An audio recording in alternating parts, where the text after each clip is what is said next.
আলহামদুলিল্লাহি হামদাশ শাকিরিন ওয়াসসালাতু ওয়াসসালামু আলা রাসূলিল কারীম আম্মা বা'দ।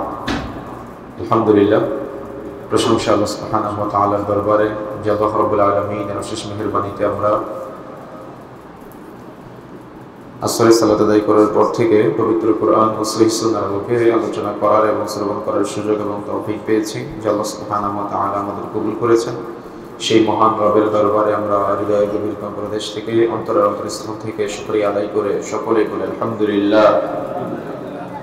দরুদ ও সালাম বর্ষিত হোক আখিরি জামানার মানবতার মুক্তির দূত, মানবতার মুক্তির দিশারি, যার আদর্শকে বাস্তবায়নের জন্যই আজকে আমাদের এই সামান্য ক্ষুদ্র প্রচেষ্টা। নবীর প্রতি দরুদ বর্ষিত হোক, সকলে বলি সাল্লাল্লাহু আলাইহি ওয়াসাল্লাম। প্রিয় উপস্থিতি, সময় অত্যন্ত সংক্ষিপ্ত। মাহে রমজানের পড়ন্ত বিকেলে ইফতারের পূর্ব মুহূর্তে আমরা পবিত্র কোরআন মাজিদের তাফসীরের আলোচনা করব ইনশাআল্লাহ। যেহেতু আল্লাহ রাব্বুল আলামিন এই রমজান মাসেই কোরআন মাজিদ নাজিল করেছেন, আর রমজান মাসের কোন সময় নাজিল করেছেন তার বর্ণনা আল্লাহ রাব্বুল আলামিন দিয়েছেন। শাহরুর রমাদান আল্লাযী উনজিলা ফীহিল কুরআন, রমজানে কোরআন মাজিদ নাজিল করেছেন। আরো সহজ করে দিয়েছেন রমজানের কোন সময়, সেটা হলো কদরের রাত্রিতে। শুনেছেন না আপনারা? সেই কদরের রাত্রিগুলোর মধ্যে আজকে কিন্তু একটা, আজকে যে রজনীটা আসবে বেজোড় রজনীগুলোর মধ্যে আজকে একটা। যদিও আমাদের সমাজে প্রচলিত আছে 27 রাত হলো সবে কদরের রাত, এটা টোটাল ভিত্তিহীন কথা। আপনি শুধুমাত্র 27 রাতকে কদরের রাত বলতে পারেন না, তবে তাকদিরে থাকলে 27 রজনীটাও হতে পারে, তবে শুধুমাত্র স্পেশাল ভাবে আপনি 27 রাতকে বলতে পারবেন না। সবে কদর তালাশ করার জন্য সবচাইতে উত্তম পদ্ধতি হলো ইতিকাফে বসা। তার মানে রমজানের শেষ দশক পুরোটাই ইবাদত বন্দেগীর মাধ্যমে কাটানো। শেষ দশক পুরাটাই, বুঝেন না মনে হয়? বুঝতে পেরেছেন? শেষ দশক পুরাটাই। অনেকে ইতিকাফ করে 3 দিনের জন্য, 5 দিনের জন্য, এটা ইতিকাফ নয়, এটা ইতিকাফ চলবে না। ইতিকাফে বসতে গেলে পুরো রমজানের শেষ দশক পুরাটাই বসতে হবে। আর রমজানের মধ্যে অত্যন্ত গুরুত্বপূর্ণ ফজিলতপূর্ণ একটা রাত হলো কদরের রাত, যে কদরের রজনীতে আল্লাহ রাব্বুল আলামিন পবিত্র কোরআন মাজিদ নাজিল করেছেন। তো মনে রাখার চেষ্টা করতে হবে আমাদের, এই কদরের রাতটা আমরা যদি তালাশ করতে চাই তাহলে আমাদের শুধুমাত্র 27 রাত নয়, বরং 21, 23, 25, 27 এবং আর কত 29, এই 5টা বেজোড় রাত্রিতেই কদর তালাশ করতে হবে। তবে সবচাইতে ভালো ইতিকাফে বসা। যদি তা না পারেন তাহলে বেজোড় রাত্রি যেগুলো আছে সেগুলোতে তালাশ করতে হবে ইনশাআল্লাহ। মনে থাকবে ইনশাআল্লাহ। এটা হলো সবে কদর তালাশের অন্যতম একটা গুরুত্বপূর্ণ পদ্ধতি। তো আমাদের চেষ্টা করতে হবে আল্লাহ রাব্বুল আলামিন যাদের সুযোগ দিয়েছে আমরা বেশি বেশি সবে কদর তালাশ করার চেষ্টা করব। বিশেষ করে আজকের রজনী ইবাদত বান্দেগীর মাধ্যমে অনেকেই এই রাত্রিতে মাহফিলের আয়োজন করে, মিলাদের আয়োজন করে, ওয়াজ মাহফিলের আয়োজন করে, খিচুড়ির আয়োজন করে। দেখেছেন না? এগুলো কোনোটাই উচিত নয়, বরং এই রাত্রে বেশি বেশি ইবাদত করতে হবে। এমনকি সবে কদরের রজনীতে অনেকেই সালাতে আলফি আদায় করে, 100 রাকাত সালাত আদায় করে, এটাও উচিত না। বুঝতে পেরেছেন? অনেকেই রমজানের ইতিকাফের বিশেষ করে কদরের রাত্রি তালাশ করার জন্য রমজানের এই এশা সালাতের পরে 8 রাকাত তারাবি পড়ে, আবার শেষ রাতে গিয়ে 8 রাকাত তারাবি পড়ে, এটাও উচিত না। বুঝতে পেরেছেন? বরং আপনি কিয়ামুল লাইল, রমজানের রাতের যে সালাতটা আদায় করা হয় এশা সালাতের পরে পুরোটাই কিয়ামুল লাইল।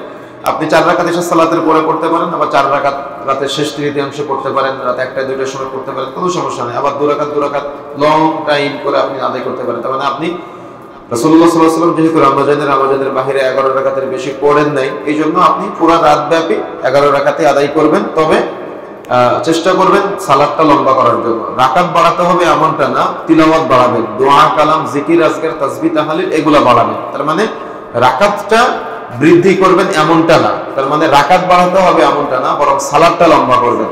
2 রাকাত সালাত আদায় করবেন, অন্য সময় যদি 5 মিনিট লাগে তাহলে এরাতে অন্তত 10 মিনিট 15 মিনিট আল্লাহর সাথে কথা বলবেন। যত বেশি কথা বলতে পারবেন তত বেশি আপনি আল্লাহর সাথে বন্ধুত্ব স্থাপন করতে পারবেন ইনশাআল্লাহ। এই জন্য এই চমৎকার রজনীগুলো যেন আমরা পার না করে দিই, অবহেলায় পার না করে দিই, সেদিকে আমাদের খেয়াল রাখতে হবে। তার মানে 21, 23, 25, 27, 29 আমরা অন্যদিন তো এশা সালাতের পরপরই তারাবি সালাতটা আদায় করে ফেলি, কিন্তু চেষ্টা করবেন এই রাতগুলোতে পরিবারের সাথে, যদি মসজিদে আলহামদুলিল্লাহ সুন্দর সিস্টেম থাকে তাহলে মসজিদে আপনি ইবাদত বন্দেগীর মাধ্যমে কাটাবেন। যদি সিস্টেম না থাকে তাহলে আপনার পরিবারের স্ত্রী, পরিবারের সন্তান সদস্য যারা আছে তাদেরকে একসাথে নিয়ে বেশি বেশি কোরআন মাজিদ তিলাওয়াত করবেন। সালাতের এই কিয়ামুল লাইলের সালাতটা লম্বা করে আদায় করবেন। বা দেখা যাচ্ছে এই সবে কদরের একটা স্পেশাল দোয়া আছে, আল্লাহুম্মা ইন্নাকা আফুউন তুহিব্বুল আফওয়া ফাআফু আননি, এই দোয়াটা বেশি বেশি পাঠ করবেন। সবে কদরের আমলের মধ্যে একটা আমলই পাওয়া যায়, সেটা হলো আল্লাহুম্মা ইন্নাকা আফুউন তুহিব্বুল আফওয়া ফাআফু আননি। আর অন্যান্য ইবাদত বন্দেগী যেগুলো আছে এগুলো আপনি লম্বা করবেন, বেশি বেশি আল্লাহর কাছে দুই হাত তুলে একাকী দোয়া করবেন। আপনার মনের যত ইচ্ছা আশা আকাঙ্ক্ষা যা কিছু আছে সব আল্লাহকে বলবেন। সালাতে রুকু লম্বা করবেন, সাজদা লম্বা করবেন, রুকুতে গিয়ে আল্লাহর সাথে কথা বলবেন, সাজদায় গিয়ে আল্লাহর সাথে কথা বলবেন। দেখেন একটা সালাতের মধ্যে কত জায়গায় আল্লাহর সাথে কথা বলা যায়। আযান ইকামতের মধ্যবর্তী সময় দোয়া করলে দোয়া কবুল হয়। তারপরে তাকবীরে তাহরিমার পরে সূরা ফাতিহা পাঠের আগে সানা পাঠের পরে আল্লাহর কাছে দোয়া করা যায়। তারপরে সূরা ফাতিহা পাঠ করলেন, আরেকটা সূরা মিলালেন, রুকুতে যাওয়ার আগে আল্লাহর কাছে দোয়া করা যায়। তারপরে আপনি বৈঠকে বসলেন, রুকুতে গেলেন, রুকুতে গিয়ে রুকু নির্দিষ্ট দোয়া পাঠ করলেন, দোয়া পাঠের পরে আপনি আল্লাহর কাছে দোয়া করতে পারেন। তারপরে রুকু থেকে আবার উঠে দাঁড়ালেন, সামিআল্লাহু লিমান হামিদা বলেন না, এরপরে পরবর্তী যে দোয়াগুলো আছে সবগুলো দোয়া পাঠ করার পরে সাজদায় যাওয়ার আগে লম্বা সময় আপনি রুকু থেকে ওঠার পরে আল্লাহর কাছে দোয়া করতে পারেন। এই সবগুলো হলো দোয়া কবুলের জায়গা। সাজদায় আল্লাহর সাথে কথা বলার সবচেয়ে বড় একটা মাধ্যম হলো সাজদা। সাজদা নির্দিষ্ট দোয়া আছে না, সাজদার দোয়া কি? সুবহান রাব্বিয়াল, এটার অর্থ কয়জন জানেন? একজনকে জিজ্ঞাসা করবো, হাত উঠাবেন। সুবহান রাব্বিয়াল রুকু থেকে কি বলেন? এটার অর্থ কয়জন জানেন? দেখেন তাহলে আমরা তো সালাত আদায় করি, আমরা তো নামাজ পড়ি, একজন ভাই মারবার হাত উঠাচ্ছে, তাহলে এতগুলো মানুষের মধ্য থেকে আমরা সুবহান রাব্বিল আযীম, সুবহান রাব্বিল আলা এগুলোর অর্থ যদি না জানি তাহলে পরবর্তী দোয়াগুলো কি করতে পারবো?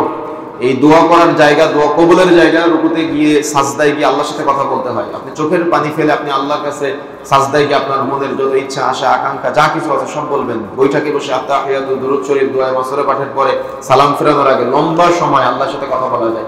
আত্তাহিয়াতু দুরূদ শরীফ দোয়া মাসুরা এই তিনটার অর্থ কে বলতে পারবেন? দেখেন আমরা কিন্তু ফাওয়াইলুল লিল মুসাল্লিন হয়ে যাচ্ছি, অর্থাৎ ফাওয়াইলুল লিল মুসাল্লিন ধ্বংসপ্রাপ্ত নামাজি। তারা কারা? আল্লাযীনা হুম আন সালাতিহিম সাহুন, তারা হলো অমনোযোগী মুসাল্লি, তারা হলো উদাসীন মুসাল্লি। নামাজের মধ্যে কি পড়ে তারা কিছুই জানে না, সালাতের মধ্যে কি তিলাওয়াত করে কিছুই বুঝে না। আলোচনার মধ্যে আসবে ইনশাআল্লাহ। তো আমরা মূলত যেটা বোঝাতে চাচ্ছি আপনাদের সেটা হলো যে আমাদের এই রাত্রিগুলোতে জাগ্রত হয়ে আল্লাহর সাথে কথা বলতে হবে, আল্লাহর সাথে বন্ধুত্ব স্থাপন করতে হবে এবং আল্লাহর কাছ থেকে চেয়ে নিতে হবে। আমাদের কি দরকার, কি প্রয়োজন আছে সব আল্লাহর কাছ থেকে আমাদের চেয়ে নেওয়ার চেষ্টা করতে হবে। এখন আসুন আমরা আলোচনা করি ইনশাআল্লাহ। তাহলে আজকের যে রজনীটা আমাদের শুরু হচ্ছে শবে কদরের রজনী, বিশেষ করে 21, 23, 25, 27, 29 আমরা যাতে করে অবহেলায় পার না করে দিই সেদিকে আমাদের খেয়াল রাখতে হবে। আমরা পবিত্র কোরআন মাজিদ থেকে আলোচনা করব। পবিত্র কোরআন মাজিদের তাফসীরের আলোচনা সূরা আল মাউন থেকে কথা বলবো। আউযু বিল্লাহি মিনাশ শাইতানির রাজিম, বিতাড়িত শয়তান হতে আমরা আল্লাহর নিকট আশ্রয় প্রার্থনা করছি। বিসমিল্লাহির রহমানির রহিম, পরম করুণাময় অসীম দয়ালু আল্লাহর নামে আমরা শুরু করছি। আরাইতাল্লাযী ইউকাযযিবু বিদ্দীন, এখানে রাইতা শব্দটি এসেছে মূলত রাইতা থেকে। আরবিতে রাইতা শব্দের অর্থ হলো দেখা, জিয়ারা, ভিজিট, বুঝেন তো আপনারা? তার মানে কোনো কিছু দেখা, ঘুরতে যান না। আর রাইতা শব্দের অর্থ হলো তুমি কি দেখেছো, তোমরা কি দেখেছো। রাইতা থেকে আর রাইতা এসেছে। আর রাইতা শব্দের অর্থ হলো তুমি কি দেখেছো। তুমি বলতে আল্লাহ মুহাম্মদ সাল্লাল্লাহু আলাইহি ওয়াসাল্লামকে বুঝিয়েছেন, আর তোমরা বলতে মুহাম্মদ সাল্লাল্লাহু আলাইহি ওয়াসাল্লামের উম্মতকে বুঝিয়েছেন। তার মানে রাইতা মুহাম্মদ, তুমি কি দেখেছো, বা মুহাম্মাদের উম্মত যারা আছে তোমরা কি দেখেছো। আল্লাযী, যে বা যারা বা যিনি, ইউকাযযিবু মিথ্যা প্রতিপন্ন করে, হেয় প্রতিপন্ন করে, অস্বীকার করে, বিদ্দীন কিয়ামত দিবসকে। তার মানে মুহাম্মদ সাল্লাল্লাহু আলাইহি ওয়াসাল্লাম বা মুহাম্মদ সাল্লাল্লাহু আলাইহি ওয়াসাল্লাম উম্মত যারা আমরা আছি, আল্লাহ রাব্বুল আলামিন তাদেরকে বলছেন তুমি কি দেখেছো বা তোমরা কি দেখেছো যে কিয়ামত দিবসকে অস্বীকার করে, যে জান্নাতকে অস্বীকার করে, যে জাহান্নামকে অস্বীকার করে, যে বারযাখকে অস্বীকার করে, যে আল্লাহর উলুহিয়াত, আল্লাহর রুবুবিয়াত, আল্লাহর আসমা ও সিফাতকে অস্বীকার করে। কি আমাদের সমাজে নাই এমন মানুষ? আছে না? আল্লাহর অস্তিত্বকে অস্বীকার করে, এমনকি আল্লাহকে, যিনি আল্লাহ তিনি মুহাম্মদ, যিনি মুহাম্মদ তিনি আল্লাহ, আকীদা ভ্রষ্ট হয়ে যায়। দেখেছেন না? দেখবেন বিভিন্ন মসজিদ একপাশে আল্লাহ একপাশে মুহাম্মদ লেখা থাকে। আপনাদের কাছে বাহ্যিকভাবে দেখতে এটা অনেক সুন্দর লাগে, কিন্তু আপনি কি জানেন এটা সুফিদের আকীদা, এটা মুতাজিলাদের আকীদা এবং সুফিদের আকীদা। কেমনে? আপনি শুনলে আশ্চর্য হবেন। তাদের একটা ভ্রান্ত আকীদা আছে এমনটা যে আল্লাহ নবী হয়ে দুনিয়াতে এসেছে, আবার নবী আল্লাহ হয়ে আসমানে উঠে গিয়েছে। নাউযুবিল্লাহ। যদি কেউ আকীদা পোষণ করে তাহলে তার ঈমান থাকবে, তার ঈমান থাকবে। তার সালাত আদায় করে সালাত কবুল হবে, সিয়াম পালন করলে সিয়াম কবুল হবে, সে হজ করলে হজ কবুল হবে। এরা যখন হজে যায় মক্কা মদিনায় কি করে জানেন? এরা আল্লাহর কাছে চায় না, এরা রাসূলের কবরের কাছে গিয়ে চায়। সৌদি আরবের পুলিশরা বারবার ঘোরায় কিবলার দিকে হাতটা ঘোরায় দেয়, আর ওরা বারবার রাসূলের কবরের দিকে চায়। রাসূল হলেন সৃষ্টি, তিনি কি স্রষ্টা? তিনি স্রষ্টা নাম, তিনি হলেন সৃষ্টি। এখানে সৃষ্টি আর স্রষ্টাকে যদি আপনি একাকার করে ফেলেন তাহলে কি আপনার ঈমান থাকবে? ঈমান থাকবে না। এজন্য আকীদা ঠিক রাখতে হবে, আকীদা সাফ করতে হবে। সৃষ্টি আর স্রষ্টা কখনো এক হতে পারে না। যদি কোনো ব্যক্তি এই কথা বিশ্বাস করে যে আল্লাহ নবী হয়ে দুনিয়াতে এসেছে আর নবী আল্লাহ হয়ে আসমানে উঠে গিয়েছে, তার ঈমান নাই, তাকে পুনরায় কালিমা পড়ে মুসলমান হতে হবে। আর আল্লাহ রাব্বুল আলামিন বলছেন, তুমি কি দেখেছো, তোমরা কি দেখেছো যে আল্লাহকে অস্বীকার করে, আল্লাহর অস্তিত্বকে অস্বীকার করে? এজন্য আমাকে আপনাকে আল্লাহ সম্পর্কে জ্ঞান অর্জন করতে হবে। সেই জ্ঞানটা অল্প জ্ঞান না, সেটা হবে গভীর জ্ঞান। আল্লাহ সম্পর্কে আমাদের গভীর জ্ঞান অর্জন করতে হবে, যাতে করে কেউ আল্লাহ সম্পর্কে আমাদের কাছে ভুল মেসেজ দিতে না পারে, আল্লাহ সম্পর্কে আমাদের কাছে কেউ ভুল তথ্য দিতে না পারে। এজন্য আমাদের বোঝার চেষ্টা করতে হবে এবং সব সময় আল্লাহ রাব্বুল আলামিনের উলুহিয়াত, রুবুবিয়্যাত, আসমা সিফাত সম্পর্কে জ্ঞান অর্জন করার জন্য এই তাওহীদের মৌলিক বিষয় সম্পর্কে আমাদের সেশন থাকতে হবে, আলাদা আলোচনার একটা পর্ব রাখতে হবে, যে আলোচনার পর্বে আমরা তাওহীদ সম্পর্কে আলাদা একটা জ্ঞান অর্জন করতে পারবো। 2 নম্বর আয়াতে আল্লাহ রাব্বুল আলামিন বলছেন, ফাযালিকাল্লাযী ইয়াদউল ইয়াতীম, অপরাধী হলো তারাই যারা ইয়াতীমের ঘাড় ধাক্কা দেয়, যারা ইয়াতীমের সাথে রুরু আচরণ করে, যারা ইয়াতীমের সাথে নোংরা আচরণ করে। কি আমাদের সমাজে আছে এমন মানুষ? আল্লাহ রাব্বুল আলামিন অত্র সূরার মধ্যে 2 নম্বর অপরাধী সম্পর্কে বলছেন, অপরাধী হলো তারাই যারা ইয়াতীমের সাথে রুরু আচরণ করে, ইয়াতীমের সাথে নোংরা আচরণ করে, ইয়াতীমের সাথে দুর্বল আচরণ করে, ইয়াতীমের ঘাড় ধাক্কা দেয়, ইয়াতীমের সাথে খারাপ ব্যবহার করে। আছে না আমাদের সমাজে, যার বাবা মারা যায় সে সমাজের সবচেয়ে বড় অবহেলিত ব্যক্তি হয়ে যায়। সমাজের যত নোংরা কাজ, খারাপ কাজ, তার মানে নিম্নমানের কাজ আছে, সব তাকে দিয়ে করানো হয়, তার সাথে খারাপ ব্যবহার করা হয়। এজন্য আল্লাহ রাব্বুল আলামিন বলছেন, ফাযালিকাল্লাযী ইয়াদউল ইয়াতীম, অপরাধী হলো তারাই যারা ইয়াতীমের সাথে দুর্বল আচরণ করে, ইয়াতীমের সাথে নোংরা আচরণ করে, খারাপ আচরণ করে। এজন্য ইয়াতীমের সাথে কখনো খারাপ আচরণ করবেন না। আরবিয়ান তাফসীরগুলোতে সূরা আল মাউনের একটা নাম আছে, সেটা হলো আল ইয়াতীম। এটা হলো ইয়াতীমের সূরা। সূরা আল মাউনের নামই হলো আল ইয়াতীম, ইয়াতীমের সূরা। এজন্য ইয়াতীমের সাথে কখনো খারাপ আচরণ করবেন। আচ্ছা, যে ইয়াতীম বাচ্চার সাথে আপনি খারাপ আচরণ করেন, আচ্ছা ওই ইয়াতীম বাচ্চাটার জায়গায় আল্লাহ আপনার সন্তানকে রাখতে পারতেন না? আল্লাহ আপনার আমার সন্তানকে রাখতে পারতেন না? আল্লাহ আমাকে আপনাকে রাখতে পারতেন কিনা? রাখতে অবশ্যই পারতেন, কিন্তু আল্লাহ দয়া করেছেন, আল্লাহ দয়াটা আপনি বুঝেন নাই, না বুঝে আপনি তার সাথে খারাপ আচরণ করেন, না বুঝে আপনি তার সাথে রূঢ় আচরণ করেন। আল্লাহ তো তার জায়গায় আমাকে রাখতে পারতেন, আল্লাহ তো তার জায়গায় আপনাকে রাখতে পারতেন। আপনি আল্লাহর দয়া বুঝেন না কেন? আপনি আল্লাহর দয়া মানতে পারেন নাই কেন? আল্লাহ যদি জিজ্ঞাসা করে আপনি কি জবাব দিতে পারবেন কি আমাদের মাঠে? আপনি জবাব দিতে পারবেন না। আমরা যখন মাদ্রাসায় পড়তাম, আমাদের জন্য আমাদের অভিভাবকরা আব্বু আম্মু যখন আসতো, তখন আমাদের জন্য ভালো তরকারি রান্না করে নিয়ে আসতো বাড়ি থেকে। আপনি যখন আপনার সন্তানকে দেখতে যান, তখন ভালো খাবার নিয়ে যান না? যদি কোনো আপনার সন্তান প্রতিষ্ঠানে পড়ে, যদি আপনার সন্তানের পোশাকটা নোংরা হয়ে যায়, তাহলে ওই পোশাকটা আপনি বাড়িতে নিয়ে আসেন, আর একটা ভালো পোশাক দিয়ে আসেন, এটা পরিষ্কার করে আবার দিয়ে আসেন, দোকান থেকে ভালো খাবার কিনে নিয়ে যান, তাই না? আচ্ছা, আপনি কি ভেবেছেন কখনো একটা ইয়াতীম ছেলে ও যদি রাস্তার দিকে তাকিয়ে থাকে বছরের পর বছর, মাসের পর মাস, দিনের পর দিন, আচ্ছা তার জন্য কি ভালো খাবার কেউ কিনে নিয়ে আসবে? কথা বলছেন না কেন? নিয়ে আসবে? তার জন্য বাড়ি থেকে ভালো তরকারি রান্না করে নিয়ে এসে সহানুভূতি দেখাবে কেউ? দেখাবে? দেখানোর কেউ আছে? আপনি ভাবেন তো একটু, দেখানোর কি কেউ আছে? আসলে কি আছে? নাই তো। আপনি একটু চিন্তা করেন তো, যে সে যদি বছরের পর বছর, মাসের পর মাস, দিনের পর দিন রাস্তার দিকে তাকিয়ে থাকে, তার জন্য একটু একটা কলম দিয়ে বা একটা টুপি দিয়ে, এক প্যাকেট বিস্কুটের প্যাকেট দিয়ে তাকে কি কেউ সহানুভূতি দেখাবে? আছে কেউ? খুব কম। নেই এমনটা বলবো না, কিন্তু খুব কম। আমাদের সমাজের মানুষ এগুলো আজকে বিবেচনা করে না, মূল্যায়ন করে না। কথা কি বুঝতে পেরেছেন? খুব কম, আপনি খুঁজে পাবেন না। খুব 2-1 আল্লাহর বান্দা আছে যারা এগুলো করে, আলহামদুলিল্লাহ। বহু বান্দা আছে আল্লাহর যারা এগুলোর সাথে সংশ্লিষ্ট। আমাদের সাথে আমাদের কাছে বহু প্রমাণ আছে, এরকম আছে, কিন্তু অধিকাংশ মানুষ এগুলো থেকে আজকে বিমুখ। এজন্য মনে রাখার চেষ্টা করতে হবে, এতিম বাচ্চারা তারা কিন্তু আশা থাকে, আকাঙ্ক্ষায় থাকে। এজন্য আমাদের যার যতটুকু সুযোগ আছে, মাহে রমাদান থেকে আমাদের টার্গেট থাকতে হবে, যেখানে এতিম বাচ্চারা থাকে, আমি একজন এতিমের দায়িত্ব নিব 1 মাসের খাবারের, আমি একজন এতিমের দায়িত্ব নিব বছরে 5টা পোশাকের, আমি একটা এতিমের দায়িত্ব নিব তার 1 মাসে এই খাতা কলমের চাহিদা পূরণ করার জন্য। পারবেন না? আল্লাহ তৌফিক দেয়নি? অবশ্যই আল্লাহ তৌফিক দিয়েছে। তাহলে আপনার কাছে মাদ্রাসার ইমাম সাহেবরা, মাদ্রাসার হুজুরেরা কেন যাবে? আপনি নিজে থেকে যাবেন। জান্নাত আপনার দরকার, কথা বুঝেন নাই? জান্নাতে আমাকে আপনাকে যেতে হবে, জান্নাতের জন্য এক ধাপ এগিয়ে আমাকে আপনাকে যেতে হবে। আপনি কি জানেন মাদ্রাসায় দান করলে, আপনি এতদিন জানতেন মাদ্রাসায় দান করা অনেক বড় নেকির কাজ, মসজিদে দান করা অনেক বড় নেকির কাজ, শুনেছেন না আপনারা?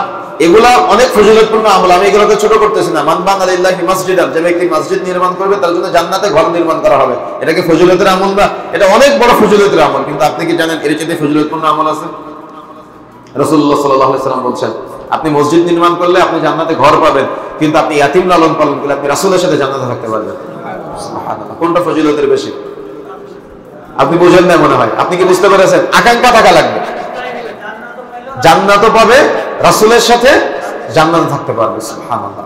তার মানে এটা একটাকে আপনি ছোট করতেছেন না, আমি খাটো করতেছি না, ভুল বুঝিয়েন না আবার, কিন্তু আপনি ফজিলতের বিবেচনা করেন, আপনি ফজিলত বিবেচনা করেন। কথা কি বুঝতে পেরেছেন?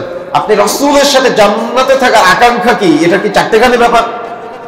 সুবহানাল্লাহ। আপনার আকাঙ্ক্ষা থাকা লাগবে হৃদয়ের ভিতরে যে আমি রাসূলের সাথে জান্নাতে থাকতে চাই। যদি এমন আকাঙ্ক্ষা থাকে তাহলে যেখানে ইয়াতীম আছে সেখানে আপনাকে যেতে হবে, ইয়াতীমের সাথে তার মানে সুদৃঢ় আচরণ করতে হবে, ভালো ব্যবহার করতে হবে। তার একটা টুপি কিনে দেন। আপনি কি জানেন তার ভালোবাসাতে আপনার এই 50 টাকা দামের 20 টাকা দামের টুপি রাসূলের সাথে জান্নাতে থাকার সৌভাগ্য হতে পারে আপনার। আপনার ভালোবাসাটা দেখার বিষয়। রাসূলুল্লাহ সাল্লাল্লাহু আলাইহি ওয়াসাল্লাম ইয়াতীম ছিলেন, কথা বুঝেন না মনে হয়। রাসূলুল্লাহ সাল্লাল্লাহু আলাইহি ওয়াসাল্লাম ইয়াতীম ছিলেন। এখানে ইয়াতীমের একটা মাসালা বলে যায়, আবার আপনারা তাহলে বুঝতে সুবিধা হবে। ইয়াতীমটা কে আসলে? ইয়াতীমটা কে? মা মারা গেলে বড় ইয়াতীম না বাবা মারা গেলে বড় ইয়াতীম? বলেন, কে মারা গেলে? আমি মনে আগে একদিন বলেছিলাম, আপনাদের মনে আছে কিনা এই ব্যাখ্যাটা। বাবা মারা গেলে ইসলামী শরীয়তের ভাষায় সে হলো ইয়াতীম, মা মারা গেলে ইয়াতীম বলা হয়নি। কথা বুঝতে পেরেছেন?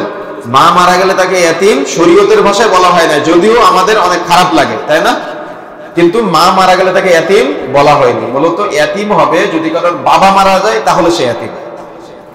এখন আপনি কারণ মা মারা গেলে দেখা যাচ্ছে ওই পুরুষ মানুষ আর একটা বিবাহ শাদী করে দেখা যাচ্ছে ওই সন্তানকে জমি জায়গা ফাঁকি দেয়, আছে না এমনটা? ফাঁকি দেয় না? মা যদি আর এক জায়গায় বিয়ে শাদী করে নেয় তাহলে কি করে? ফাঁকি দেয়। এখানে একটা ভুল ব্যাখ্যা প্রচলিত আছে আমাদের সমাজে। সৎ ভাই এবং এতিম ভাইয়ের, সৎ বোন এবং এতিম বোনের একটা ভুল ব্যাখ্যা প্রচলিত আছে। সেটা আমি বিভিন্ন জায়গাতে এটা ভেঙে দেওয়ার চেষ্টা করি। আমাদের সমাজে সৎ ভাই বলা হয় যদি কোনো পুরুষ মানুষ দুইটা বিবাহ করে, দুইজন স্ত্রী যদি 4টা সন্তান থাকে, তাদেরকে কি ভাই বলা হয়? সৎ ভাই বলা হয়। কিন্তু ইসলাম তাদেরকে সৎ ভাই বলে নাই, ইসলাম তাদেরকে সৎ বোন বলে নাই। সৎ ভাই কখন হবে জানেন? একজন মহিলা এক জায়গায় বিয়ে হয়েছিল, সেখানে 2টা সন্তান আছে, তালাক প্রাপ্ত হওয়ার পরে ওই মহিলার আবার আরেক জায়গায় বিবাহ হয়েছে, বিবাহ হওয়ার পরে সেখানে আর 2টা সন্তান হয়েছে, তাহলে বাবা আলাদা হয়ে গেল। কি আলাদা হলো বলেন তো? বাবা আলাদা হলো।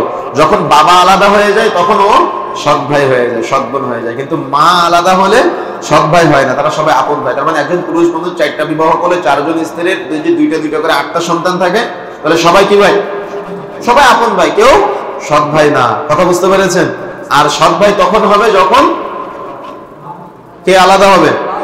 বাবা আলাদা হবে, তখন হবে সৎ ভাই। বুঝতে পেরেছেন? তাহলে এইভাবে আপনারা এতিমের ব্যাখ্যাটা বিবেচনা করবেন। আর এতিমকে কখনো সম্পদ থেকে ঠকাবেন না। মিরাজ বন্টনের ক্ষেত্রে অনেকে ফাঁকি দেন, কখনো ফাঁকি দিবেন না। এতিমের সাথে রূঢ় আচরণ করবেন না। এতিমের সাথে যদি আপনি ভালো আচরণ করেন তাহলে আপনি রাসূলের সাথে জান্নাতে থাকতে পারবেন। সুবহানাল্লাহ। তাহলে রাসূলের সাথে জান্নাতে থাকার আকাঙ্ক্ষা আমাদের হৃদয়ে থাকতে হবে, আমাদের দিলে থাকতে হবে, যে আমরা এতিমের সাথে যদি সদাচরণ করি, ভালো আচরণ করি, দেখভাল করি, তাহলে আমি রাসূলের সাথে জান্নাতে থাকতে পারবো। আমি জান্নাত পাবো তো পাবো, রাসূলের সাথে জান্নাতে থাকতে পারবো। এমনকি জানেন রাসূল সাল্লাল্লাহু আলাইহি ওয়াসাল্লাম দেখিয়েছেন এভাবে 2 আঙ্গুলের ন্যায় একসাথে থাকতে পারবে। সুবহানাল্লাহ। সুতরাং চেষ্টা করতে হবে।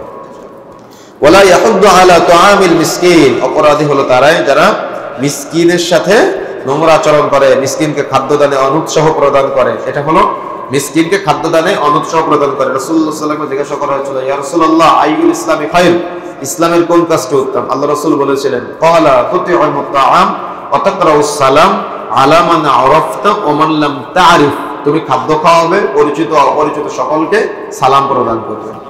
কে বলছেন এটা? রাসূলুল্লাহ সাল্লাল্লাহু আলাইহি ওয়াসাল্লাম বলছেন যে ইসলামের কোন কাজটি উত্তম জিজ্ঞাসা করা হলো, তিনি বললেন তুমি খাবার খাওয়াবে, পরিচিত অপরিচিত সকলকে সালাম প্রদান করবে। খাবার খাওয়ানো তো দূরের কথা, এখন তো মানুষ যদি আমাদের কাছে খাবার চায় আমরা দূর দূর করে তাদেরকে তাড়িয়ে দিই, তাই না? আছে না এমনটা? কেউ আপনার কাছে খাবার চাইলে কেন ফিরে না যায়, সেদিকে খেয়াল রাখতে হবে। যতক্ষণ পর্যন্ত সামর্থ্য আল্লাহ দিয়েছেন ততক্ষণ পর্যন্ত দেওয়ার চেষ্টা করতে হবে, কখনো আমরা ফিরিয়ে দিব না। আমি আপনি সবসময় আমাদের উচিত যে আমাদের কাছে কিছু ভাঙটি টাকা রাখা, যাতে করে ভাঙটি টাকাটা আমরা আমাদের কাছে কেউ যদি চায় তাকে আমরা দিতে পারি। সে ফ্রড হলে সে আল্লাহর কাছে বিচার দিবে, কথা বুঝেন না? সে ফ্রড হলে সে আল্লাহর কাছে জবাব দিবে। কিন্তু আমি তো আমার জায়গায় বেঁচে গেলাম, নাকি? কথা বুঝেন না মনে হয়? আমি তো আমার জায়গায় বেঁচে গেলাম। দেখেন রাসূলুল্লাহ সাল্লাল্লাহু আলাইহি ওয়াসাল্লাম সাহাবীদের নিয়ে এভাবে একদিন বসে আছেন, হঠাৎ করে একজন বেদুইন ব্যক্তি এসে বলতেছে, আল্লাহ রাসূল আমি অনেক ক্ষুধার্ত, আল্লাহ রাসূল আমার কি একটু খাবারের ব্যবস্থা করা যায়?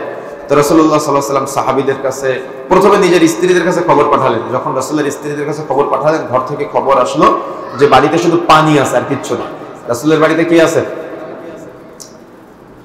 আমি আপনি এটা বুঝবো না, কারণ আমার আপনার সমাজের মানুষ, এটা আমাদের বোঝা অনেক টাফ। রাসূলের বাড়িতে কি আছে? শুধু পানিও আছে, আর কিচ্ছু নাই। রাসূলুল্লাহ সাল্লাল্লাহু আলাইহি সাল্লাম তখন সাহাবীদের বললেন, সাহাবায়ে কেরাম, তোমরা কি কেউ এই মেহমানের দায়িত্ব গ্রহণ করতে পারবা? তখন সাহাবীদের মধ্য থেকে চট করে একজন সাহাবী বলছে, লাব্বাইক ইয়া রাসূলুল্লাহ, আল্লাহ রাসূল, আমি মেহমানের দায়িত্ব গ্রহণ করলাম। আচ্ছা, কে মেহমানের দায়িত্ব গ্রহণ করেছিল আপনারা জানেন? নাম বলতে পারবেন তার? বলতে পারবেন একজন কে দায়িত্ব গ্রহণ করেছিল সেদিন? সে কেমন সাহাবী? দেখেন, ওই সাহাবী সম্পর্কে রাসূলুল্লাহ সাল্লাল্লাহু আলাইহি সাল্লামের একটা অত্যন্ত চমৎকার হাদিস আছে যে রাসূলুল্লাহ সাল্লাল্লাহু আলাইহি সাল্লামের যখন সালাত আদায় করাতেন, তখন একজন সাহাবী সবার শেষে মসজিদে আসতেন, আবার সবার আগে মসজিদ থেকে বের হয়ে যেতেন। কে বলেন তো? সবার শেষে মসজিদে আসতেন, আবার সবার আগে বের হয়ে যেতেন। কে জানেন আপনারা? তিনি হলো আবু তালহা রাদিয়াল্লাহু তাআলা আনহু। কে বলেন তো? আবু তালহা রাদিয়াল্লাহু তাআলা আনহু। এখন প্রশ্ন আসতে পারে, সবার শেষে কেন আসতেন, সবার আগে কেন বের হয়ে যেতেন? তিনি গরিব সাহাবী ছিলেন, এতটাই গরিব সাহাবী ছিলেন, একটাই কাপড় ছিল, যে কাপড় পরে তিনি মসজিদে এসে সালাত আদায় করে বাড়িতে গিয়ে খুলে দিলে স্ত্রী সালাত আদায় করতেন। এর জন্য তিনি সবার শেষে আসতেন, আবার সবার আগে বের হয়ে যেতেন। তিনি হলেন কে? আবু তালহা রাদিয়াল্লাহু তাআলা আনহু। ওই দিন এই মজলিসের মধ্য থেকে ওই আবু তালহাই বলছে, আল্লাহ রাসূল, আমি মেহমানের দায়িত্ব গ্রহণ করলাম। সুবহানাল্লাহ। কি বুঝলেন? কিছু কি বুঝতে পেরেছেন? আপনি বুঝবেন না, আপনার অভ্যাস কি জানেন? আপনার মাও যদি আপনার বাড়িতে আসে, আপনি বলেন, আম্মা আসলেন, একটু ফোন দিয়ে আসতে পারতেন না? কি বলে না? ঢাকা শহরে আজকে ফ্ল্যাট বাড়িতে যারা থাকে, বাড়িতে যদি মেহমান চলে আসে হুট করে রাত্রে, তা আপনার স্ত্রী বলে, তোমার ভাই আসলো তাও এত রাত্রে, এখন আবার উঠে আমার রান্না করতে হবে। বলে না এমনটা? বলে কি না? বলে না এমনটা? অবশ্যই বলে কথা। তো আবু তালহা রাদিয়াল্লাহু তাআলা আনহু জানে না যে আদৌ তার বাড়িতে কোনো খাবার আছে কিনা। তবু আবু তালহা রাদিয়াল্লাহু তাআলা বলছে, আল্লাহ রাসূল, অনেক সাহাবী আছে, তার মধ্যে আবু তালহা রাদিয়াল্লাহু তাআলা বলছে, আল্লাহ রাসূল, আমি মেহমানের দায়িত্ব গ্রহণ করলাম। সুবহানাল্লাহ ওয়া বিহামদিহি। এই গরিব সাহাবী আবু তালহা রাদিয়াল্লাহু তাআলা আনহু ওই মেহমানকে নিয়ে বাড়িতে চলে গেলেন, গিয়ে স্ত্রীকে বলতেছেন যে আমি রাসূলের মেহমানকে নিয়ে এসেছি, তুমি মেহমানের জন্য একটু খাবারের ব্যবস্থা করো। সুবহানাল্লাহ। তো তিনি আদৌ জানতেন না যে বাড়িতে খাবার আছে কিনা। আর স্ত্রীও, স্বামী মেহমান নিয়ে এসেছেন, স্বামীর প্রতি কতটুকু তার আনুগত্য দেখেন। তিনি কোনো জবাব দিলেন না, জবাব না দিয়ে বলছে, আচ্ছা মেহমানের খাবারের ব্যবস্থা করব, কিন্তু বাড়িতে তো অল্প একটু খাবার আছে, যে খাবারটা শুধু আমাদের বাচ্চাদের জন্য, রাত্রে যে আমরা কিছু খাবো এই খাবারটুকু আমাদের জন্যও নাই। তার মানে আমাদের জন্য কোনো খাবার নাই, খাবার অল্প একটু আছে, সেটা হলো শুধু বাচ্চাদের জন্য। তো তখন স্বামী যে নির্দেশ দিলেন, স্ত্রী সেটাই পালন করলেন। স্বামী কি বললেন? স্বামী বললেন, আবু তালহা রাদিয়াল্লাহু তাআলা আনহু, তুমি খাবারটা আমাকে দাও, আমি খাবারটা মেহমানকে দিই আজকে রাতের জন্য, আর বাচ্চাদেরকে কিছু একটা বলে ঘুম পাড়িয়ে দাও, একটাই তো রাত, আর বাতিটা বন্ধ করে দাও, যাতে করে মেহমান মনে করে যে আমরা খেয়েছি। সুবহানাল্লাহ। কি বুঝলেন? ত্যাগ। এই ত্যাগ আমরা করতে পারবো না, আমাদের ওই ঈমানটা নাই আজকে, ওই বরকত লাভের ঈমানটা বা আকাঙ্ক্ষাটা আজকে আমাদের নাই। সাহাবায়ে কেরাম তারা ভাবতেন যে বাড়িতে যদি মেহমান আসে তাহলে বরকত বৃদ্ধি প্রাপ্ত হবে, আর আমরা মনে করি বাড়িতে মেহমান আসলে সব সম্পদ নষ্ট হয়ে যাবে, তাই না? নিজের মা আসলেও মার সাথে খারাপ আচরণ করে, নিজের ভাইও যদি গ্রাম থেকে এসে 2 দিন পার হয়ে 3 দিন হয়ে যায়, তাহলে জিজ্ঞাসা করে কবে চলে যাবে গ্রামে, তাই না? এটা হলো আমাদের বাস্তবতা। তো আবু তালহা রাদিয়াল্লাহু তাআলা আনহু যেভাবে বললেন ওভাবে স্ত্রী শুনলেন। আপনার স্ত্রী হলে কি করতো? যে শুধু আমি বলে তোমার সংসার করতেছে, আর কেউ হলে করতো না, তাই না? বলে না কথা, বারবার আপনাকে শোনায়, বারবার সবসময় আপনাকে বলে শুধু আমি বলে তোমার সংসার করতেছে, আর কেউ হলে করতো না। আপনার স্ত্রী হলে এটাই বলতো। কিন্তু আবু তালহা রাদিয়াল্লাহু তাআলার স্ত্রী স্বামী যেভাবে বলেছেন সেভাবে শুনেছেন, সেভাবে শুনে খাবারটা স্বামীর হাতে দিয়েছেন, বাতিটা বন্ধ করে দিয়েছেন, বাচ্চাদেরকে রাত্রে বলিয়ে বলিয়ে ঘুম পাড়িয়ে দিয়েছেন। জানেন কি, পরবর্তী দিন সকালে যখন আবু তালহা রাদিয়াল্লাহু তাআলা রাসূলের কাছে উপস্থিত হলেন, তখন রাসূলুল্লাহ সাল্লাল্লাহু আলাইহি সাল্লাম আবু তালহার দিকে তাকিয়ে একটা মুস্কি হাসি দিলেন। মুস্কি হাসি দিয়ে বলছেন, আবু তালহা, তুমি গতকাল রাতে মেহমানের সাথে যে আচরণ করেছো, তোমার আচরণে আল্লাহ সন্তুষ্ট হয়েছে। আচ্ছা, আল্লাহ যদি কারোর উপরে সন্তুষ্ট হয়ে যায়, তার জান্নাত কি আটকাতে পারে? এই জন্য দুনিয়া থেকে সুসংবাদ প্রাপ্ত সাহাবীদের মধ্য থেকে একজন সাহাবী ছিলেন আবু তালহা রাদিয়াল্লাহু তাআলা। তারা সবসময় উদ্দেশ্য ছিল আমি কিভাবে আল্লাহ সন্তুষ্ট করব। তাদের সবসময় চিন্তা ছিল যে আমি কিভাবে আমার রবের সন্তুষ্ট করব, রবের খুশি করব, আমি আমার রবের নৈকট্যশীল বান্দাদের অন্তর্ভুক্ত হব। এটা তাদের টার্গেট ছিল সবসময়। কিন্তু আমাদের টার্গেট আজকে ভুল। আমাদের টার্গেট, আমাদের চিন্তা চেতনা, আমাদের ভাবনা সব সময়ের জন্য ভুল। রাসূলুল্লাহ সাল্লাল্লাহু আলাইহি ওয়াসাল্লাম একদিন দুপুরে পেটের ক্ষুধায় বাড়ি থেকে বের হয়ে গেলেন। কে বলেন তো? রাসূলুল্লাহ সাল্লাল্লাহু আলাইহি ওয়াসাল্লাম ক্ষুধায় বের হয়ে রাস্তায় গিয়ে দেখেন যে আবু বকর দাঁড়ায় আছে। তো আবু বকর রাদিয়াল্লাহু আনহু জিজ্ঞাসা করছে, আবু বকর, তুমি এই সময় কেন বাড়ির বাইরে? তার মানে এ সময় বলতে বুঝিয়েছেন এখন তো খাবার সময়, বা এখন তো তার মানে অবসর নেওয়ার সময়, তুমি এ সময় রেস্ট নেওয়ার সময়, তুমি এ সময় বাড়ির বাইরে কেন? তো আবু বকর রাদিয়াল্লাহু আনহু বলছেন, আল্লাহ রাসূল নিশ্চয়ই আপনি যে কারণে বাড়ির বাইরে, আল্লাহ রাসূল আমিও একই কারণে বাড়ির বাইরে। তার মানে কেন বলেন তো? পেটের ক্ষুধায়। তো দেখেন উমারও দাঁড়িয়ে আছে, তো উমারকে জিজ্ঞাসা করছে, উমার তুমি কেন এই সময় বাড়ির বাইরে? তখন উমার রাদিয়াল্লাহু তাআলা আনহু বলছে, আল্লাহ রাসূল আপনি এবং আবু বকর আপনারা দুজন যে কারণে বাড়ির বাইরে, আমিও সে কারণে বাড়ির বাইরে। যারা চাঁদাবাজ আছেন, বিভিন্ন জায়গায় চাঁদাবাজি করে না, টাকা উঠায় না, উমার রাদিয়াল্লাহু তাআলা আনহু চাইতে আপনার শক্তি বেশি। উমার রাদিয়াল্লাহু তাআলা যে রাস্তা দিয়ে যেত ওই রাস্তা দিয়ে শয়তান হাঁটার সাহস পেত না। উমার রাদিয়াল্লাহু আনহু চাইলে আপনার মতো করে টাকা ইনকাম করতে পারতেন না। উমার রাদিয়াল্লাহু তাআলা আনহু পেটের ক্ষুধায় বাড়ির বাইরে বের হয়ে এসেছেন। আবু বকর রাদিয়াল্লাহু তাআলা আনহু মুহাম্মদ রাসূলুল্লাহ সাল্লাল্লাহু আলাইহি সাল্লাম তখন তিনজন মিলে একজন আনসারী সাহাবীর বাড়িতে চলে গেলেন। গিয়ে আনসারী সাহাবীর স্ত্রীকে সালাম দিচ্ছেন, বাড়িতে সালাম দিচ্ছেন। তো বাড়িতে সালাম দেওয়ার পরে বাড়ি থেকে জবাব আসতেছে না। প্রথমবার সালাম দিল, জবাব আসে না। দ্বিতীয়বার সালাম দিল, জবাব আসে না। তো তৃতীয়বার চিন্তা করছে যদি জবাব না দেয় তাহলে চলে আসবে। আনসারী সাহাবী তিনি বাড়িতে নেই, তিনি পানি আনতে গিয়েছিলেন। তো তিনি বাড়িতে নেই। তো স্ত্রী তৃতীয়বার সালাম দেওয়ার সাথে সাথে আল্লাহ রাসূল যেই সালাম দিলেন সঙ্গে সঙ্গে সালামটাকে গ্রহণ করলেন। তো পরবর্তী অবশ্যই বর্ণনায় পাওয়া যায় তিনি সালামের উত্তর কেন দেন নাই, রাসূলের থেকে সালামের বরকত নেওয়ার জন্য তিনি উত্তর দেন নাই, মর্মে কিছু বর্ণনা পাওয়া যায়। তো তিনি যখন বর্ণনা দিলেন, তিনি যখন সালামের উত্তর দিলেন, সালামের উত্তর দেওয়ার পরে রাসূলের জন্য এবং সাহাবীদের জন্য বাগানের এক সাইডে, তখন তৎকালীন সময় একটা সিস্টেম ছিল, জায়গা ছিল মেহমান আসলে বসার জন্য। তো সেখানে বসতে বললেন। আবু বকর রাদিয়াল্লাহু তাআলা, উসমান রাদিয়াল্লাহু তাআলা এবং রাসূলুল্লাহ সাল্লাল্লাহু আলাইহি ওয়াসাল্লাম তিনজন গিয়ে সেখানে বসলেন। তো ওই সাহাবী যখন, আনসারী সাহাবী যখন বাড়িতে আসলেন, এসে দেখে আল্লাহ রাসূল তার বাড়িতে। সুবহানাল্লাহ, তিনি অত্যন্ত খুশি হয়ে গেলেন। রাসূলের সাথে আবার আবু বকরও আছে, উমারও আছে। সুবহানাল্লাহ, তিনজন ব্যক্তিকে, এত চমৎকার মেহমানকে পেয়ে তিনি খুশি হয়ে গেলেন। তিনি দিক বিদিক দৌড়াদৌড়ি করতেছে, কিভাবে কি করবে, কিভাবে তাদের মেহমানদারিতা করবে। তিনি দৌড়ে খেজুর গাছে উঠলেন। খেজুর গাছে উঠে তিনি কাঁচা পাকা খেজুর পেড়ে নিয়ে এসে রাসূলের সামনে দিলেন। তিনি একটা বকরির বাচ্চা জবাহ করলেন। জবাহ করে রাসূলের এবং সাহাবীদের জন্য খাবারের ব্যবস্থা করলেন। যখন দুইজন সাহাবীকে নিয়ে আল্লাহ রাসূল খাবার তৃপ্তি সহকারে খেয়ে যখন চলে যাচ্ছে, যাওয়ার সময় উমরকে বলতেছে, উমর তুমি কি জানো আল্লাহ তোমাকে আজকে যে নিয়ামত দিয়েছে, আল্লাহ তোমাকে নিয়ামত সম্পর্কে জিজ্ঞাসা করবে। তখন উমর রাদিয়াল্লাহু আনহু জিজ্ঞাসা করছে, আল্লাহ রাসূল এটা নিয়ামত বুঝেন না মনে হয়? তার মানে আমরা ক্ষুধার্ত, আমরা আরেকজনের বাড়িতে আসলাম খাবারটাকে গ্রহণ করার জন্য, আমরা খাবার আরেকজনের বাড়িতে মেহমানদারিতে গ্রহণ করে বাড়িতে যাচ্ছি, আল্লাহ রাসূল এটাও নিয়ামত? আল্লাহ রাসূল বলেন এটাই নিয়ামত। সুবহানাল্লাহ। তখন উমর রাদিয়াল্লাহু তাআলা আনহুকে বললেন, তোমাকে আল্লাহ এই নিয়ামত সম্পর্কেও কিয়ামতের মাঠে জিজ্ঞাসা করবে। তাহলে আমাদের কি হবে কিয়ামতের মাঠে বলেন? কিয়ামতের মাঠে আমাদের বাঁচার উপায় কি? আমাদের পরিস্থিতি কেমন হবে? আমাদের কত কত কত কত ইনকাম, কত উপার্জন, কত না হালাল না হারাম, কত ভাবে আমরা কত কি করি, তাই না? আমরা কি জবাব দেবো কি আমাদের মাঠে আল্লাহর কাছে?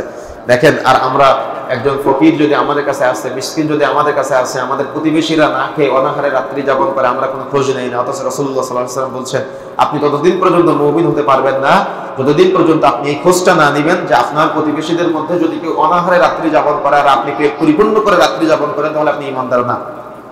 আমি ঈমানদার না। তার মানে আমার কোনো প্রতিবেশী যদি অনাহারে রাত্রি যাপন করে আর আমি পেট পরিপূর্ণ করে রাত্রি যাপন করলাম, তাহলে আমি ঈমানদার হতে পারলাম না। প্রতিবেশী কারা? বাড়ির আশপাশের 40 ঘর যারা আছেন তারা হলো প্রতিবেশী, তাদেরকে খোঁজ খবর নিতে হবে। কিন্তু 1 বিঘা জমির জন্য, 4 আঙ্গুল জমির জন্য 3 মাস না 3 বছর যাবত আপনার প্রতিবেশীর সাথে আপনার কথা হয় না। আছে না এমনটা? এগুলা নিয়ে কি আমাদের মাঠে যাবেন? এগুলা নিয়ে কবরে যেতে পারবো আমি আপনি? তাহলে এগুলা নিয়ে সামান্য দুনিয়ার ঠুনকো বিষয় নিয়ে আমরা প্রতিবেশীর সাথে খারাপ আচরণ করি। আমরা দেখা যাচ্ছে একজন ফকিরের সাথে কি বেধড়ক বেহায়াপনার মতো আচরণ করি। অথচ আপনি যখন রেস্টুরেন্টে যান, রেস্টুরেন্টে খাওয়ার পরে আপনি আপনার স্ট্যাটাস মেইনটেইন করার জন্য আপনি ওয়েটারকে 10 টাকা 20 টাকা 50 টাকা, অনেকেই ব্লাউজ দেখানোর জন্য 100 টাকা 200 টাকা 500 টাকা পর্যন্ত দিয়ে দেয় না? অথচ একটা ফকিরকে 5 টাকা ভিক্ষা দিতে আপনার লজ্জা লাগে। 5 টাকা ভিক্ষা দিতে গেলে তাকে 3বার কথা শোনানো লাগে। আপনার 3টা কথা শোনানোর পরে আপনি তাকে 5 টাকা ভিক্ষা দেন। একটা বারের জন্য আপনি বিবেচনা করেন না যে এখানে আপনার স্ট্যাটাস কিভাবে কি আপনি চিন্তা করতেছেন। আল্লাহ রাব্বুল আলামিন 4 জায়গায় তো আমাকে আপনাকে রাখতে পারতেন কিনা? অবশ্যই রাখতে পারতেন। অবশ্যই আল্লাহ রাব্বুল আলামিন আমাকে আপনাকে রাখতে হবে। যদি কোনো মিসকিন কোনো ব্যক্তি আমার আপনার কাছে কোনো কিছু চাই বা না চাই, আমি যদি দেখি সে ব্যক্তি ফকির বা সে চাইতে পারে না, সে মিসকিন, তাহলে আমার নিজের স্বেচ্ছায় তার কাছে গিয়ে যাওয়া, তার কাছে তাকে আমাকে আপনাকে সহযোগিতা করা, তার দিকে আমার আপনার একটু এগিয়ে যাওয়া, এটা আমাকে আপনাকে চেষ্টা করতে হবে। পারবো ইনশাআল্লাহ? পারবো ইনশাআল্লাহ? আমাকে আপনাকে চেষ্টা করতে হবে। তাহলে প্রথম 3টা আয়াতে আমরা একটু ব্যতিক্রম আলোচনা শুনলাম। প্রথম আয়াতে আমরা তাওহীদের আলোচনা শুনলাম, দ্বিতীয় দুই আয়াতে আমরা একটু সামাজিক আলোচনা শুনলাম, তাই না? 3 নম্বর আয়াতে একটু ইবাদত সংক্রান্ত আলোচনা এসেছে, ফাওয়াইলুল লিল মুসাল্লিন, যেটা আলোচনা শুরুতেই বলছিলাম, মনে আছে আপনাদের? বলেছিলাম না একটা আয়াত, ফাওয়াইলুল লিল মুসাল্লিন, তার মানে কি? মুসল্লিরা ধ্বংসপ্রাপ্ত। তাহলে যারা আমরা নামাজ পড়ি আমরা মুসাল্লি, নাকি যারা নামাজ পড়ে না তারা মুসাল্লি? তারা মুসাল্লি না? তাহলে আল্লাহ রাব্বুল আলামিন কাদেরকে বলছেন? ফাওয়াইলুল লিল মুসাল্লিন, নামাজীরা ধ্বংসপ্রাপ্ত। কাকে বলছেন? আমাদেরকে বলছেন নামাজীরা ধ্বংসপ্রাপ্ত। তাহলে কোন নামাজে ধ্বংসপ্রাপ্ত সেটা খুঁজে বের করতে হবে তো আমাদের। সালাত যারা আদায় করে তাদের মধ্যে ধ্বংসপ্রাপ্ত কারা? আল্লাযীনা হুম আন সালাতিহিম সাহুন, তারা হলো সাহুন। ধ্বংসপ্রাপ্ত নামাজি কারা? তারা হলো সাহুন। সাহুন শব্দের অর্থ হলো অমনোযোগী, সাহুন শব্দের অর্থ হলো উদাসীন। সাহুন শব্দের অর্থ, এর অনেকগুলো তাফসীর এসেছে, মূলত দুইটা তাফসীরকে অথেন্টিক বলে ওলামায়ে কেরাম বলেছেন। তার একটা তাফসীর হলো সাহুন, তারা অমনোযোগী উদাসীন, তারা সালাত আদায় করে কিন্তু রাসূলের পদ্ধতিতে সালাত আদায় করে না। তারা সালাত আদায় করে কিন্তু সালাতে কোনো মনোযোগ নেই, সালাতে উদাসীন। যেমন বলছিলাম না যে একটু আগে, যে রুকুতে গিয়ে কি আপনি কি পড়েন আপনি জানেন না, সাজদায় গিয়ে কি পড়েন আপনি বুঝেন না, বৈঠকে বসে আপনি কি পড়েন আপনি বুঝেন না। এখন আপনি নিজেকে মার্ক করেন যে আপনি কি নিজেকে মার্ক দেন যে আপনি এখনো পর্যন্ত সূরা ফাতিহার অর্থ জানেন না। আপনি এখনো এমন অনেক হতভাগা মুসলমান আছে যারা এখনো পর্যন্ত আল্লাহু আকবার শব্দের অর্থ জানে না। এমন অনেক হতভাগা মুসলমান আছে যারা এখনো সামিআল্লাহু লিমান হামিদা শব্দের অর্থ জানে না। এমন অনেক হতভাগা মুসলমান আছে যারা এখনো পর্যন্ত রুকুতে গিয়ে সাজদায় গিয়ে বৈঠকে বসে কি পড়ে তারা কিচ্ছু বোঝে না। তাহলে তারা কি সাহুন না? তারা কি অমনোযোগী না? তারা কি উদাসীন না? কি মনে হয় আপনার কাছে? তারা নামাজে যখন দাঁড়ায় একবার আসমানের দিকে তাকায়, একবার জমিনের দিকে তাকায়, একবার ডানে তাকায়, একবার বামে তাকায়, নামাজের মধ্যে কোনো প্রকার মনোযোগ নেই। আল্লাহর সাথে কথোপকথন করা তো বহু দূরের কথা। রমজান মাসে এতটাই খেয়ানত করে, তারাবির নামাজ 20 রাকাত নামাজ 25 মিনিটও লাগে না 20 রাকাত নামাজ পড়তে। এটা নামাজের সাথে খেয়ানতি নয়? এটা কোরআন তিলাওয়াতের সাথে খেয়ানতি নয়? অবশ্যই এটা খেয়ানতি। একজন মুসাল্লি সূরা ফাতিহা পড়ার আগে ইমাম সাহেব রুকুতে চলে যায়। ইমাম সাহেবকে জবাব দেওয়া লাগবে না। আমি বলেছিলাম আপনাদের একটু এগিয়ে আসার জন্য শুরুতে। আমার সামনে কিন্তু অনেকগুলো জায়গা, আপনি আমাদের দিনী ভাইদেরকে সুযোগ করে দেন। অনেক জায়গা যারা পিছনে আসবে, যারা বসতে পারে, আরো যেন দ্বিতীয়বার আমাদের বিশৃঙ্খলা তৈরি না হয় সেদিকে আমাদের খেয়াল রাখতে হবে। আমরা যে কথা বলছিলাম সেটা হলো যে ফাওয়াইলুল লিল মুসাল্লিন, তারা হলো ধ্বংসপ্রাপ্ত নামাজি। তারা কারা? আল্লাযীনা হুম আন সালাতিহিম সাহুন, তারা হলো অমনোযোগী, তাদের নামাজে কোনো মনোযোগ নাই, তারা হলো উদাসীন। তারা সালাত আদায় করে কিন্তু সালাতে তারা গাফিল, রাসূলের পদ্ধতিতে তারা সালাত আদায় করে না। এমনকি সালাতের মধ্যে দোয়া কালাম পড়ে না। গত কিছুদিন আগে চাঁপাইনবাবগঞ্জ থেকে, কিছুদিন আগে না বছর খানেক হবে, এক ভাই ফোন দিয়ে বলতেছে যে এতদিন তো নামাজে সূরা ফাতিহা পড়তাম না, আমাদের ইমাম সাহেব বলতেছে যদি কেউ রুকু থেকে সুবহান রাব্বিয়াল আযীম বা সাজদায় গিয়ে সুবহান রাব্বিয়াল আলা বৈঠকে আত্তাহিয়াতু দুরূদ শরীফ কালামের মুখস্থ না থাকে তাহলে সে এমনিতেই চুপচাপ থাকবে, ইমাম সাহেব পড়লে হয়ে যাবে। তো আমি তখন বললাম সালাদটা কি এতটা খামখেয়ালি? তাহলে ওর নামাজে আসার দরকার কি? এলাকার পক্ষ থেকে মসজিদে ইমাম সাহেব পড়িয়ে দিবে তাহলে হয়ে যাবে। কথা বুঝেন না আমার কথা? এজন্য শরীয়তের বিষয়গুলোকে নিয়ে কখনো খামখেয়ালি দেখাবেন না। শরীয়তের বিষয়গুলোকে নিয়ে কখনো খামখেয়ালি দেখাবেন না। যেখানে রাসূলুল্লাহ সাল্লাল্লাহু আলাইহি ওয়াসাল্লাম বলছেন লা সালাতা লিমান লাম ইয়াকরা ফাতিহাতুল কিতাব, যে ব্যক্তি সূরা ফাতিহা পাঠ করবে না তার নামাজই হবে না, সেখানে আমি আপনি এগুলো বাদ দিতে পারি? সেখানে আমি আপনি এগুলো আমাদের মুসাল্লিদেরকে অনুৎসাহ প্রদান করতে পারি? আপনি যে নামাজই পড়েন না কেন সে নামাজে আপনাকে সূরা ফাতিহা পাঠ করতে হবে। ফরজ সালাত আদায় করছেন সূরা ফাতিহা পাঠ করতে হবে, সুন্নাহ সালাত আদায় করছেন সূরা ফাতিহা পাঠ করতে হবে, বিতরের সালাত আদায় করছেন সূরা ফাতিহা পাঠ করতে হবে, ইস্তেখারা সালাত আদায় করছেন সূরা ফাতিহা পাঠ করতে হবে, ইস্তেসকা সালাত আদায় করছেন সূরা ফাতিহা পাঠ করতে হবে, আপনি একাকী সালাত আদায় করছেন সূরা ফাতিহা পাঠ করতে হবে, জানাজা সালাত আদায় করছেন সূরা ফাতিহা পাঠ করতে হবে, জামাতে সালাত আদায় করছেন ইমামকে পড়তে হবে, মুসাল্লিকে সূরা ফাতিহা পাঠ করতে হবে। অথচ আমাদের সমাজে হুজুরেরা এই ব্যাপারে একবারের জন্য মুসল্লিদেরকে তাকিদ দেয় না যে সূরা ফাতিহা পড়তেই হবে। সূরা ফাতিহা মুসল্লিরাও পড়ে না, দেখা যাচ্ছে দোয়া কালাম জিকির আজকে। এই জন্য তো আজকে জিজ্ঞাসা করলাম যে এখনো পর্যন্ত একজন মাত্র হাত উঠালো যে সে সাজদায় গিয়ে কি পড়ে সুবহান রাব্বিয়াল আলা এটার অর্থ জানে, আর কেউ হাত উঠানোর সাহস করতে পারলো না।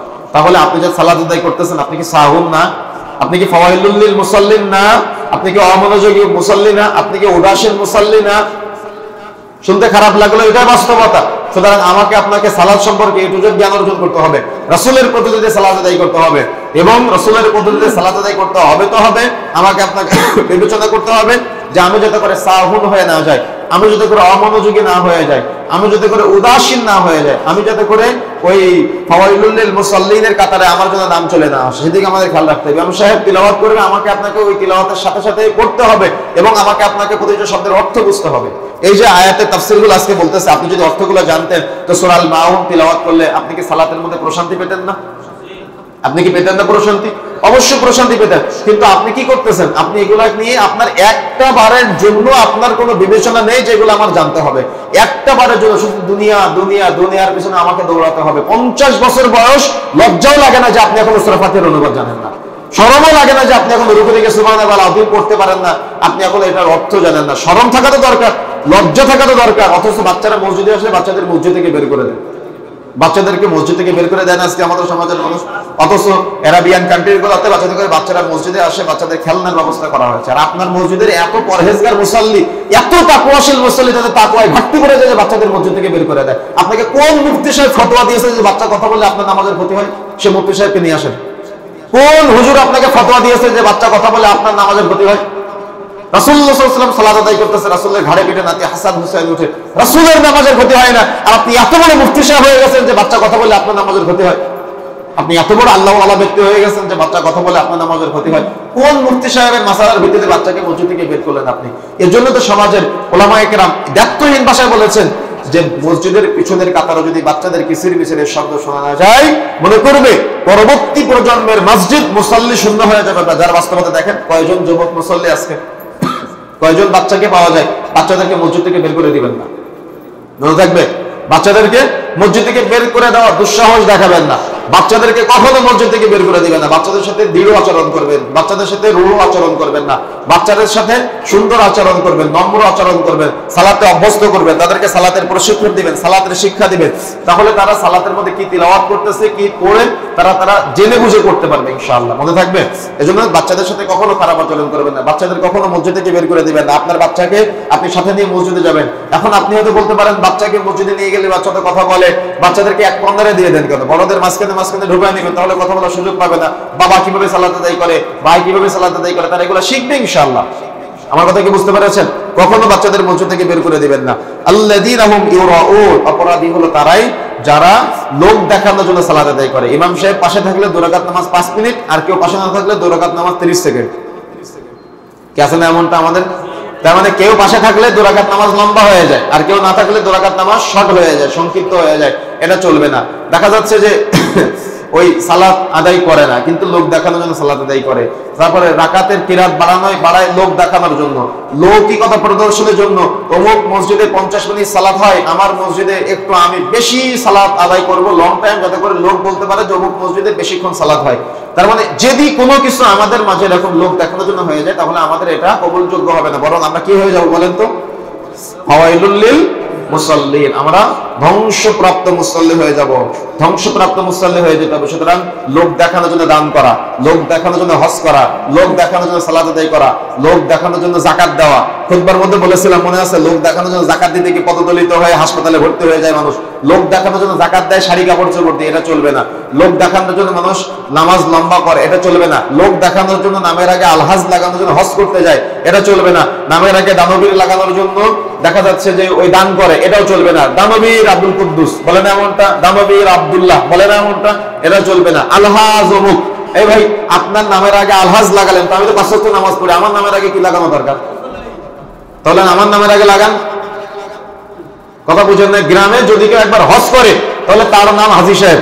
যদি কেউ হজ করে, তার বাড়ি হয়ে যাবে হাজী বাড়ি, কি তাই না? বাস্তবতা না এমনটা? যদি কেউ একবার কোন প্রকার হজ করতে পেরেছে, তাহলে ওই গ্রামে তার নাম হাজী সাহেব, তার নাম আর যে আব্দুল কুদ্দুস নামটা ছিল ওই নাম বলে কেউ ডাকে না, তাহলে হাজী সাহেব। তারপরে ওর বাড়ি হয়ে যাবে অমুক হাজী বাড়ি, হ্যাঁ হাজী বাড়ি রোড, এরকম বহু আছে কিন্তু আমাদের সমাজে। এজন্য এগুলো থেকে আমাকে আপনাকে বিরত থাকতে হবে। দেখা যাচ্ছে অনেকে কুরবানির ঈদের দিন কি করে জানেন? ঈদের নামাজ পড়ে না, কিন্তু কি করে? কুরবানি করে। কথা বুঝেন নাই? কেন? যে আমার স্ট্যাটাস মেনটেন করতে হবে, যে আমি যদি কুরবানি না করি তাহলে সমাজে আমার মান থাকে না, আমি যদি কুরবানি না করি তাহলে সমাজে আমার দান থাকে না, সমাজে আমার মূল্যায়ন থাকে না।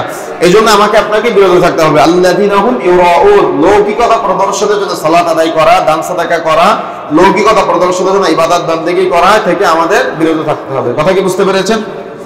একেবারে শেষের আয়াত, ওয়ায়ামনাউনাল মাউন, অপরাধী হলো তারাই যারা সংসারের খুঁটিনাটি জিনিস একে অপরকে দেওয়া থেকে বিরত থাকে। সংসারের খুঁটিনাটি জিনিস একে অপরকে দেওয়া থেকে বিরত থাকে। সুতরাং সংসারের খুঁটিনাটি জিনিস বলতে আপনার স্ত্রীর কাছে কেউ পেঁয়াজ চাইলো, আপনার স্ত্রীর কাছে কেউ রসুন চাইলো, কিন্তু আপনার স্ত্রী সেটা দিল না, কি আছে না এমনটা? আপনার স্ত্রীর কাছে কেউ ঝাল চাইলো, সেটা দিল না, আছে না? দেখেন আল্লাহ রাব্বুল আলামিন কত সূক্ষ্ম সূক্ষ্ম বিষয় নিয়েও পবিত্র কোরআন মাজিদের মধ্যে আলোচনা করেছেন। ওয়ায়ামনাউনাল মাউদ, অপরাধী হলো তারাই যারা পরিবারের সংসারের খুঁটিনাটি কিছু জিনিস একে অপরকে দেওয়া থেকে বিরত থাকে। সুতরাং আমাকে আপনাকে দেওয়া থেকে বিরত থাকা যাবে না, বরং যদি কেউ আমার আপনার কাছে চাই তাহলে আমাকে আপনাকে কি করতে হবে? দিতে হবে। বরং আপনার স্ত্রীকে বলে দিবেন যে কেউ যদি চায় তাহলে যাতে করে ফিরে না যায়, পেঁয়াজ চাইলো, ঝাল চাইলো, লবণ চাইলো, সেটা দিয়ে দিবেন। কেউ আপনার কাছে 500 টাকার ভাঙতি চাইলো, আপনি দিয়ে দিবেন ইনশাআল্লাহ।